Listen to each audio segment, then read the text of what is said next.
Hello friends नमस्कार। आज हूँ फेब्रुआरी मास 5 तारिख बुधवार।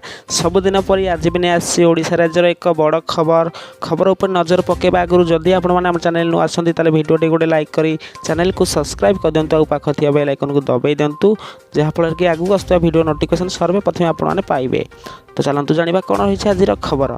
फेब्रुआरी आरंभ बड़ भेटी एम भत्ता बढ़ाइले मोहन सरकार घर भड़ा भी मिल भत्ता बढ़ाइले मोहन सरकार एणिकी मिल एतिकी टंका। फेब्रुआरी आरंभ खुशी खबर अग्निशम विभाग कर्मचारी को सरकार देवे बड़ भेटी बढ़िला भत्ता पुणी बढ़िला भत्ता भत्ता बढ़ाइले मोहन सरकार मुख्यमंत्री कार्यालय पक्षर एने बड़ घोषणा करा जायछि। केवल भत्ता नुहे बरं मेडिकल खर्च भी बहन करेंगे सरकार।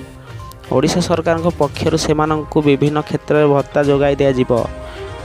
डाएट भत्ता 900 टंका 1400 टंका को वृद्धि करा जाइथिबा बेले मोटरसाइकेल भत्ता 300 रु 1050 को वृद्धि करा जाइछि। सेहीपरि मोबिलिटी भत्ता 150 रु 300 को बढ़ाई दिया जाइछि। कर्मचारी को मिलुथिबा स्कीम भत्ता 400 वृद्धि करा जाइथिबारु 1000 टंका प्रदान करा जिवो। एने सोशल मीडिया रे एक्स रे सूचना देइछंती मुख्यमंत्री मोहन माझी। विभिन्न उपस्थित लोकों को त्वरित सेवा जोगाउथिबा अग्निशम कर्मचारी कल्याण पाई घर भड़ा प्रदान सह सेमानक भत्ता वृद्धि करा जाइछि।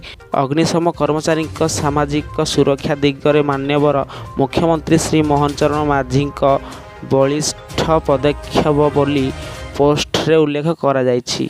एहा द्वारा 658 अग्निशम कर्मचारी उपकृत हेबे।